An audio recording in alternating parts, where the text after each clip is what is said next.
Welcome to the second episode of this brand new series, American West Live. Every other week, we'll share a 10-minute slice of some of the best stories about how the American West came to be, and California grew to become the fourth largest economy in the world. It all began in the mid-1800s, following an immigrant migration that began as a trickle, then became a massive movement fueled by desire for land, economic opportunities, and escaping hardships. This week, we analyze the leadership of and key factors contributing to the success of the Stephens-Townsend-Murphy Party's 1844 crossing of the Sierra Nevada in Episode 2.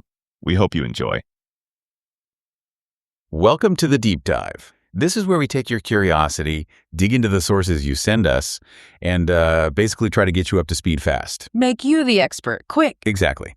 We're diving into the Stephens-Townsend-Murphy Party, 1844. The very first wagons to actually cross the Sierra Nevada mountains. Think about that, covered wagons, those mountains. It's mind-boggling, even now. It really is. And our mission today isn't just to, list facts. We want to understand how. How did they pull off this incredible feat? And it really seems to boil down to one key thing, leadership. But not just one leader. No, that's the fascinating part. It was collective leadership. Diverse leaders, actually. Yeah. We're going to unpack the roles of 6 really crucial people. 6 individuals whose specific skills somehow just click together perfectly. Yeah. This isn't just history. It's like a case study in teamwork against insane odds. How different talents, different viewpoints can let you do what seems impossible. It really is, because you look at the physical stuff, the terrain, the weather, just the sheer distance, and that's tough enough. Oh, absolutely. But the real story, the deeper story, is how these specific people with their, very different abilities managed to mesh. Each person brought something unique, something essential that nobody else had. It was like fitting puzzle pieces together for survival. Okay, let's start with Elisha Stephens. He was elected captain. And when you look at his background, you can see why. Right. A mountain man, a blacksmith. He'd been out on the frontier. Yeah, serious experience. And his style, they say pragmatic, but also just unyielding, rock solid. That practical side comes through, doesn't it? Like with those record rains early on, huge floods. Yeah, I read about that. Instead of just pushing through stubbornly, he used his experience from trapping up in the Pacific Northwest, and he rerouted them. He adapted. That flexibility. Being willing to change the plan based on what's actually happening, that's huge. It's vital. And think about that big decision at Fort Hall, choosing the southern route, the California Trail, which was mostly untested then. Risky, no? Very. But he listened to his guides, Caleb Greenwood and Isaac Hitchcock. He trusted their expertise. That's leadership, too, knowing who to listen to. Definitely. And then, when they hit the Sierras, winter's coming, snow's a real threat. This is where his organizing skills seem just crucial. Absolutely critical. Getting those wagons dismantled, using the oxen to haul everything up and over Donner Pass. Same Donner Pass. It's chilling to think about. It is. And the sheer logistics of that. Right. Coordinating everyone, keeping morale up in blizzards. And they did it.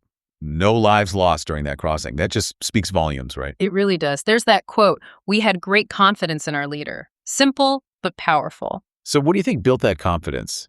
I think experience was part of it, sure. Gave people reassurance, but also probably his calm demeanor, making good calls under pressure, being clear about what needed doing. Yeah, earned respect, not just authority given. Exactly. Okay, so then there's Dr. John Townsend. He had this dual role, the party's doctor and also their recording secretary. Both pretty essential, I imagine. The medical side, obviously injuries happen, people get sick, and they even had childbirths on the trail. Right. Ellen Independence Miller, born at Independence Rock. What a story. Incredible symbol, isn't it? Life carrying on despite everything. Mm-hmm. But don't underestimate that secretary role, even though the diary was apparently lost later. Yeah, shame about that. It is. But the act of recording things, writing down decisions, that promotes a kind of collective accountability, order.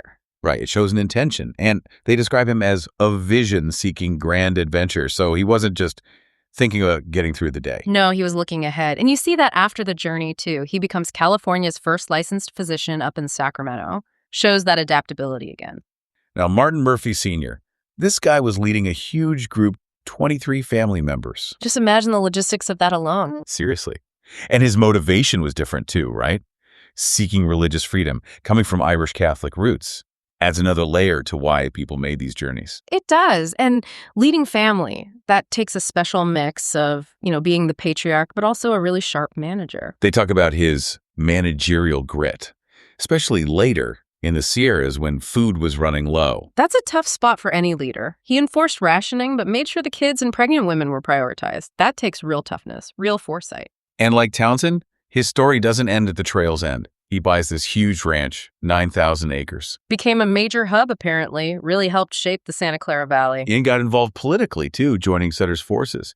So they jumped right into building this new society. They really integrated quickly. So you see Stephens providing that sort of steady hand on the tiller. Right. Then Townsend adding medical care and that element of order through record keeping. And Murphy managing this huge family group, this core unit within the larger party. It's starting to paint a picture, isn't it? Yeah, you see how the different pieces were all needed. Okay, who's next? Caleb Greenwood. Ah, Greenwood. The grizzled guide, as they say.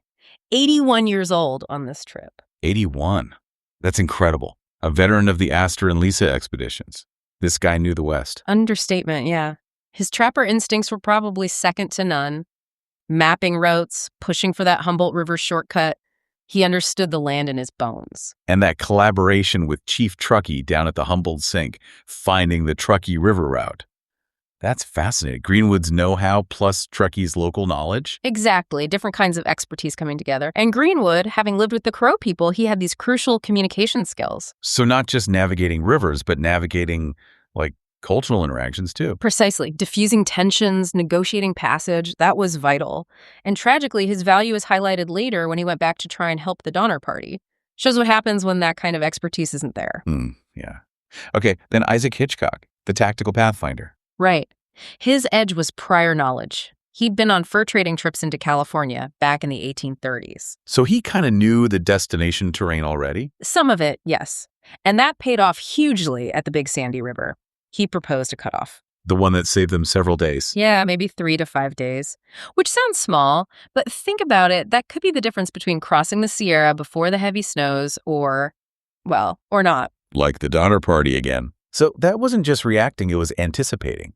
Using past knowledge for future planning. Absolutely critical foresight. And Hitchcock's motivation was also partly personal, right? He joined to help protect his widowed daughter and her kids. Right. Betsy Patterson adds to that whole feeling of community, of people looking out for each other. It really does. And like the others, he kept contributing afterwards, helping start the Masonic Lodge in Santa Cruz, building institutions. Okay, last but definitely not least, Chief Truckee of the Paiute people. Absolutely. Not part of the original group, but completely essential. The diplomatic navigator, Yeah. guiding them to the Truckee River, which is named after him, of course. And it speaks to his wisdom, his willingness to engage. He apparently believed cooperation was key for his people's survival, that they needed to adapt. That seems incredibly forward-thinking for the time. It does. He later helped John C. Fremont, too, and showed incredible restraint, apparently, after his own son was killed in an attack by settlers, choosing not to retaliate, focusing on long-term coexistence. Wow, that's profound leadership. It is. And he learned Spanish, taught his own people how to navigate these new dynamics, real bridge building.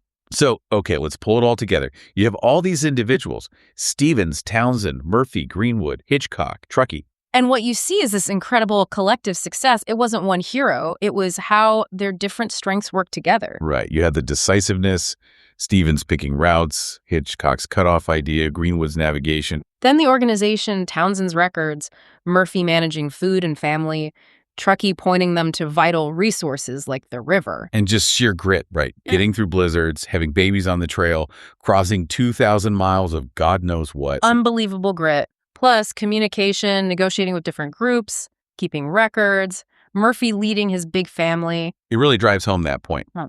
This diverse mix of skills, all pointed at the same goal, let them do something that must have felt completely impossible. Totally impossible. And you still see their mark on California, the Truckee River, Donner Pass, towns like Murphy's. Their legacy is literally on the map. Yeah.